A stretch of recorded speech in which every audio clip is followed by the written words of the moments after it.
Ce deuxième coup, aussi violent que le premier, eut raison de notre pauvre chevalier qui tomba de cheval. Les bergers accoururent. Croyant l'avoir tué, ils réunirent en toute hâte leurs troupeaux, chargèrent les bêtes mortes sur leurs épaules. Il y en avait au moins 7, et filèrent sans demander leur reste. Sancho était resté tout ce temps sur la colline, à contempler les folies de son maître, s'arrachant la barbe à pleines mains, et maudissant l'heure et l'occasion où le sort l'avait mis sur sa route. Mais voyant Don Quichotte tomber à terre et les bergers déjà loin, il descendit pour lui porter secours. Son maître n'était pas évanoui, mais en fort piteux état. Ah, monsieur, s'écria l'écuyer, je vous avais bien dit qu'il fallait faire demi-tour, que ce que vous vouliez, que ce que vous alliez attaquer. Ce n'était pas une armée, mais un troupeau de moutons. Cela te montre le pouvoir qu'a ce diable d'enchanteur, mon ennemi, de transformer ou de faire disparaître les choses à son gré. Apprends qu'il est très facile à ces gens-là de nous faire voir ce qui leur plaît. Ce misérable qui me poursuit, envieux de la gloire que j'allais gagner dans cette bataille, a changé les 2 escadrons de soldats en troupeaux de moutons. Si tu ne me crois pas, Sancho, sur ma vie, promets-moi de faire ce que je vais te demander. Tu seras aussitôt détrompé et convaincu que je dis vrai. Monte sur ton âne, suis ces bêtes, sans faire semblant de rien. Dès qu'elles se seront un peu éloignées, tu verras qu'elles retrouveront leur forme première, et qu'au lieu de moutons, ce sont bel et bien des hommes, tels que je te les dépeins tout à l'heure. Mais attends, j'ai besoin de ton aide. Approche et regarde combien il me manque de dents, car j'ai l'impression qu'il ne m'en est pas resté une seule dans la bouche. Sancho s'approcha, tant qu'il avait presque les yeux dans la bouche de son maître. Ouais, juste à ce moment, la potion acheva d'opérer, et Don Quichotte rejeta aussi sec qu'une arquebuse tout ce qu'il avait dans le corps sur la barbe de son fidèle et charitable écuyer. Sainte Vierge, s'écria celui-ci, qu'est-ce qui m'arrive encore? Ce pauvre homme doit être blessé à mort, il rend le sang par la bouche. Cependant, il reconnut bien vite à la couleur, à la saveur et à l'odeur que ce n'était pas du sang, mais d'élixir qu'il lui avait vu boire. Il fut pris alors d'un tel dégoût que le cœur lui tourna et qu'il vomit ses tripes au nez de Don Quichotte, et les voilà tous les deux bien arrangés. Sancho revint vers son âne pour chercher dans son bissac de quoi s'essuyer et panser son maître. Quand il s'aperçut qu'il ne l'avait plus, il faillit perdre l'esprit. Maudissant encore une fois le sort, il se promit de laisser là son maître et de s'en retourner chez lui, quitte à perdre son salaire et tout espoir d'être un jour gouverneur d'archipel. Entre-temps, Don Quichotte s'était levé, et mettant sa main gauche devant sa bouche pour empêcher les quelques temps qui lui restaient de tomber, il saisit de la droite la bride de Rocinante, qui, en bon et fidèle serviteur, ne s'était pas écarté un seul instant de son maître, et alla rejoindre son écuyer, qu'il trouva appuyé contre son âne, la joue dans la main, l'air sombre et pensif. Apprends, Sancho, dit-il, en le voyant si désespéré, qu'un homme n'est supérieur à un autre qu'autant qu'il en fait plus que lui. Tous ces orages qui s'abattent sur nous sont autant de signes que le temps va bientôt se mettre au beau, et nos affaires suivre un cours meilleur.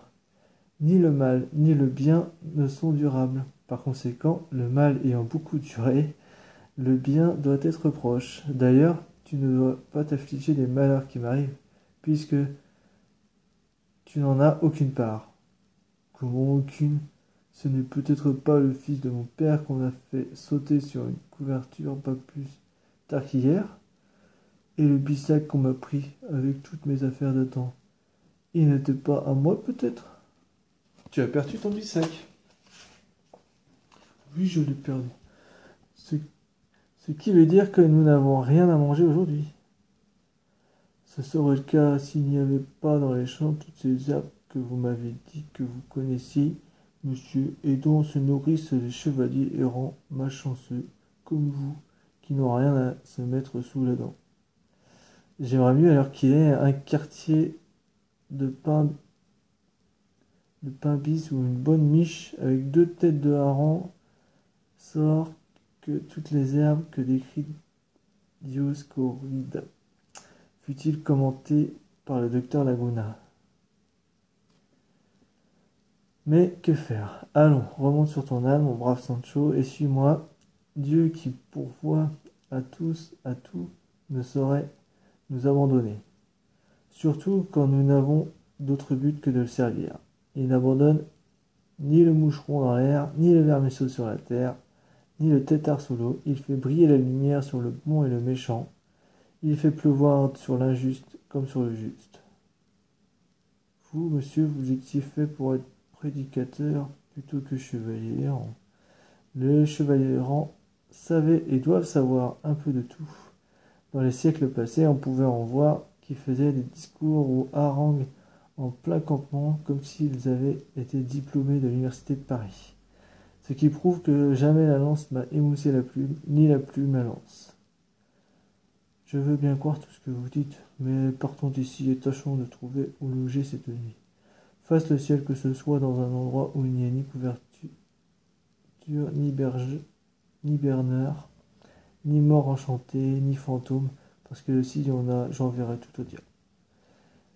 Eh bien, demande-le à Dieu, Sancho, et prends le chemin que tu voudras. Je te laisse pour 100 fois le soin de nous choisir un logement. Mais d'abord, donne-moi ta main et tâte avec le doigt combien il me manque de dents en haut à droite. Sancho lui mit la main dans la bouche. Et vous en aviez combien de ce côté-là, demanda-t-il pendant qu'il tâtait. 4, sans compter la dent de sagesse, toute parfaitement saine et en bon état. Vous êtes bien sûr ce que vous dites, monsieur? J'ai dit 4, mais c'est peut-être 5, parce qu'on n'en m'en a jamais arraché aucune. Il ne m'en est point tombé, et je n'en ai point eu de gâté par la carie ni par une fluxion.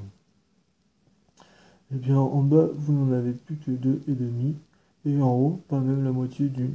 C'est aussi rare que la paume de ma main. Ah, je suis bien malheureux, dit Don Quichotte en attendant ces tristes nouvelles. J'aurais préféré qu'on m'arrachât un bras, à condition que ce ne fût pas celui qui tient l'épée.